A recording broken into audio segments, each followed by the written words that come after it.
গ্রামের প্রান্তে দাঁড়িয়ে আছে এক অশ্বত্থ গাছ। অদ্ভুত বিশাল, তার শিকড় মাটির ভেতর ঢুকে আবার উপরের দিকে ঝুলে পড়েছে।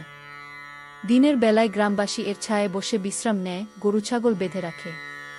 কিন্তু সূর্য ডুবলেই গাছটার চারপাশ যেন অন্য জগতে ঢুকে যায়। লোককথায় আছে, বহু শতাব্দী আগে এখানে এক ব্রাহ্মণ কন্যার করুণ কাহিনী লুকিয়ে আছে। সে ছিল অতি সুন্দরী, সবার প্রিয়। কিন্তু গ্রামের এক জমিদার পুত্র তাকে পেতে চাইত। মেয়েটি রাজি হয়নি, দেবতার ভক্ত হয়ে প্রতিদিন গাছতলায় পূজা দিত। হিংসায় জমিদার পুত্র তাকে এক রাতে আক্রমণ করে। সে প্রাণ বাঁচাতে গাছের নিচে দেবীর কাছে আশ্রয় প্রার্থনা করল।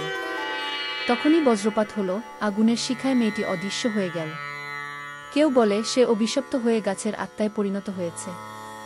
আবার কেউ বলে দেবী তাকে নিজের সান্নিধ্যে নিয়ে নিয়েছেন, কিন্তু তার আত্মা মাঝরাতে ফিরে আসে পূজা শেষ করতে। শোনা যায়, রাত 12টার পর গাছের শিকড় থেকে ধোঁয়ার মতো কুয়াশা বের হয়। কুয়াশার ভেতর দাঁড়িয়ে দেখা যায় এক নারীর ছায়া, তার হাতে প্রদীপ, ঠোঁটে প্রার্থনার মন্ত্র। হঠাৎ সেই সুর বদলে গিয়ে হয়ে যায় হাহাকার, রুদ্ধ কান্না। বছরের পর বছর ধরে বহু মানুষ সাহস করে গাছতলায় গেছে। কেউ ফিরে এসেছে বিভ্রান্ত, মনে করতে পারেনি কি ঘটেছিল।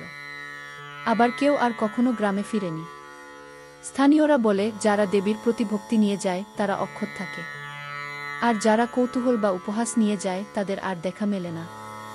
গ্রামে একটি রীতি চালু আছে, নতুন কোনো সন্তান জন্মালে পরিবারকে গাছতলায় প্রদীপ জ্বালাতে হয়, না হলে শিশুর জীবনে অমঙ্গল নেমে আসে। আজও গ্রামের বয়স্করা এই রীতি মানে, কারণ তারা শপথ করে বলেছে, অশ্বত্থ গাছের ছায়ায় তারা নিজের চোখে দেখেছে সেই অভিশপ্ত কন্যার মুখ। কথিত আছে, পূর্ণিমার রাতে গাছের পাতায় অদ্ভুত আলো জ্বলে ওঠে।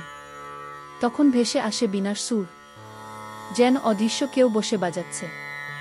অনেক সাহসী যুবক যুবতী সেই সুর অনুসরণ করতে গিয়ে আর ফিরে আসেনি। যদি কোনো ভ্রমণকারী ভুল করে রাতের বেলায় এই গাছের পাশ দিয়ে যায়, তবে তার কানে ভেসে আসে মৃদু ডাক, এসো, এসো আমার কাছে গি। কেউ বলে এটা মৃত্যুর ফাঁদ।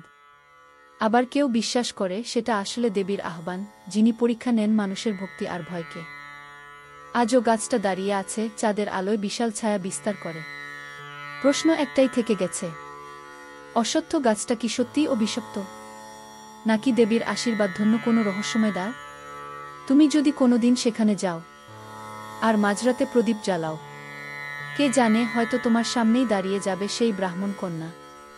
বন্ধুরা, এই কাহিনী হয়তো কেবল লোকগাথা, আবার হয়তো ভয়ঙ্কর বাস্তব। আপনি যদি কখনো সেই অশ্বত্থ গাছের তলায় যান আর শুনতে পান কারো মায়াবী ডাক, আপনি কি থেমে যাবেন, নাকি দৌড়ে পালাবেন নিজের প্রাণ বাঁচাতে? কমেন্টে জানাবেন আপনার মতামত। আর এমন আরও রহস্যময় পৌরাণিক গল্প শুনতে চাইলে অবশ্যই চ্যানেলটি সাবস্ক্রাইব করুন, ভিডিওটি লাইক ও শেয়ার করতে ভুলবেন না।